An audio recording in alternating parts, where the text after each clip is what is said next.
सो इस green agenda में बहुत ज़्यादा एक्सपेक्टेशंस फॉर श्योर हैं. वैसे तो बहुत एक्सपेक्टेशन है, but focusing on this decarbonisation agenda, because बहुत ज़्यादा इन्वेस्टमेंट ज़रूरी है to move away from existing technologies to new technologies.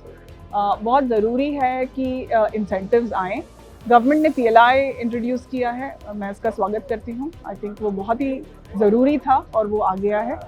हमें और भी ज़्यादा इंसेंटिव की ज़रूरत पड़ेगी, because the kind of investments that are needed, जैसे इंफ्रास्ट्रक्चर पूरा बनाना, हर एक गैस स्टेशन पे हाइड्रोजन अवेलेबल करवाना, या फिर इलेक्ट्रिक चार्जिंग इंफ्रास्ट्रक्चर बनाना, इसके लिए बहुत ज़्यादा इन्वेस्टमेंट लगेगा. तो continuing to support through incentives will be very very important.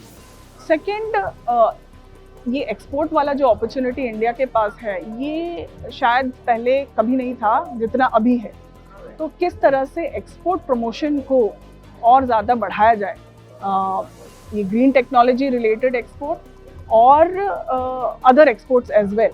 तो उस डायरेक्शन में अगर गवर्नमेंट कुछ स्कीम लेके आती है तो इंडिया के लिए बहुत अच्छा होगा, सर्टनली कमिंस के लिए बहुत अच्छा. बजट से हमारी दो ही उम्मीदें हैं. एक तो priority lending for the EV sector, जिससे हमारे जो कस्टमर्स हैं वो इस प्रोडक्ट को कम दाम में खरीद पाएँ और सही अफोर्डेबिलिटी से ले पाएँ, क्योंकि वो ज़ीरो एमिशन टेक्नोलॉजी को सपोर्ट कर रहे हैं. और दूसरा कि अलग अलग सिटीज़ में, because 14 out of the 20 most polluted cities in the world are in India. So दो cities today mandated for electric, so that the citizens of that city can really see the right environment with the electric vehicles going forward. देखिए, एक simple चीज़ जो हमेशा बात होती है कि taxes, क्योंकि हमारे टैक्सेस काफ़ी हाई हैं, टैक्सेस कम हो गए तो और लोग इसमें पार्टिसिपेट कर सकते हैं और ख़रीदारी कर सकते हैं. और आपने देखा होगा पिछले 3 साल में पहले BS6 आया, फिर उसके बाद सेमीकंडक्टर सप्लाई के कारण कमोडिटी प्राइसेस बहुत बढ़ गई, उसके कारण प्राइस बढ़ा. अब BS6 का फेज़ 2 आ रहा है जिसको हम RDE नॉर्म्स बोल रहे हैं. अब और प्राइसेस बढ़ रहे हैं. तो पिछले 3 साल में प्राइसेस बहुत बढ़ गई हैं. हालांकि पेंटअप डिमांड था तो डिमांड काफ़ी अच्छी थी, बट हमें अब लग रहा है कि 2023 में काफ़ी हेडविंड्स हैं.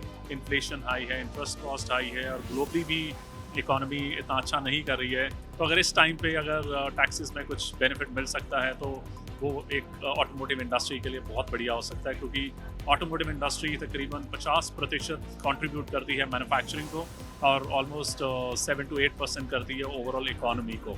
तो ये एक बहुत बढ़िया मूव हो सकती है, ताकि ये जो मोमेंटम अभी बना हुआ है ये ब्रेक ना हो, बल्कि ये नेक्स्ट लेवल पे चला जाए. देखिए, बजट में प्राइमरली तो इंडिया अगर अपने इकोनॉमी को आगे बढ़ाना चाह रहा है, तो जैसे उन्होंने PLI स्कीम निकाला है, मेक इन इंडिया की बात की है. आजकल का ज़माना सॉफ्टवेयर का है, तो सॉफ्टवेयर प्रोडक्ट्स एंड प्लेटफॉर्म्स अगर इंडिया की इंडस्ट्री बनाए तो हमें ग्लोबल फॉरेन कंपनीज पर नहीं रिलाई करना पड़ेगा. तो हम होप कर रहे हैं कि बजट में थोड़ा सा सॉफ्टवेयर प्रोडक्ट्स एंड प्लेटफॉर्म्स का भी एक PLI टाइप निकले या सब्सिडी निकले, या उसको इंकरेजमेंट ही मिले, जिससे लोग, कंज्यूमर्स हो चाहे एंटरप्राइजेस हो, ऑटोमोटिव हो, वो देसी सॉफ्टवेयर प्रोडक्ट्स एंड प्लेटफॉर्म्स को यूज़ करें.